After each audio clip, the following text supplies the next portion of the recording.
ஆன்மீக நண்பர்கள் அனைவருக்கும் அன்பு கலந்த வணக்கங்கள். இன்றைக்கு நாங்கள் ஆன்மீகம் சம்பந்தமான பதிவில் பார்த்தீங்கன்னு சொன்னால் மயில்கள் ஆடும் மலை மாண்புமிகு விராலி மலையை பற்றி தான் நம்ம இன்றைக்கு பார்க்க போகிறோம்.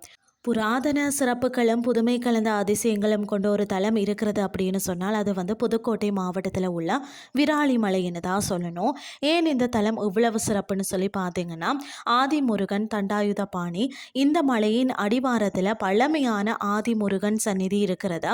மலை மேல் ஆறுமுகனாக காட்சி தரும் சண்முகநாதருக்கு முன்பே இங்கு வீற்றிருப்பவரே இவரை வணங்கிட்டு மலை ஏறுவதும் வந்து மரபு. அருணகிரிநாதருக்கு கிடைத்த அஷ்டமா சித்தி என்னன்னு சொல்லி பார்த்தீங்கன்னா, வயலூர் முருகனை தரிசித்த அருணகிரிநாதருக்கு விராலி மலைக்கு வா என்று முருகன் கட்டளையிட்டாராம்.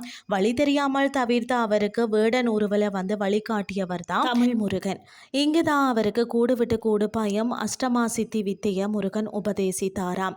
அதிசய நெய்வேத்தியம், அதாவது தமிழகத்திலே வரும் எங்குமே இல்லாத சிறப்பு இங்கு முருகப்பெருமானுக்கு சுருட்டு நெய்வேத்தியமாக படைக்கப்படுகிறதாம். இது வந்து இந்த தலத்தின் மிக விசித்திரமான மற்றது தொன்மையான வழக்கமாகவும் இருக்கிறதாம். இங்கு ஆறுமுக பெருமான் வந்து அமர்ந்திருக்க மயில் அசுர மயில் என்றும் அழைக்கப்படுகிறது. அது மட்டும் இல்லாமல் தெற்கு நோக்கி அமைந்திருக்கும் இந்த மயில் அசுர குணத்தை அடக்கிய வெற்றியின் அடையாளமாக கருதப்படுகிறதா. வழிபாட்டு பலன்கள் பார்த்தீங்கன்னா, குழந்தை வரம், அதாவது குழந்தை பாக்கியம் இல்லாதவர்கள் இங்கு வந்து வேண்டிக் கொண்டாலே நிச்சயம் பலன் இருக்கிறது. வேண்டுதல் நிறைவேறினதுக்கு பிறகு குழந்தைய சுவாமியிடம் தத்து கொடுத்துட்டு தவிட்டுக்கு பதிலாக திரும்ப பெறும் அழகான சடங்கு இன்றும் வந்து நடக்கிறதா. மன அமைதி சித்தர்களும் ஞானிகளும் தவம் செய்த மலை என்றதால இங்கு சென்றாலே ஒரு பேரமைதி நம்மளை வந்து தழுவோம்.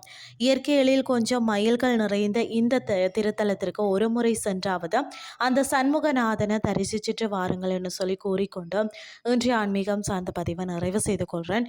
இதே மாதிரி மற்றொரு ஆன்மீகம் சார்ந்த பதிவோடு உங்களை சந்திக்கிறேன். நன்றி.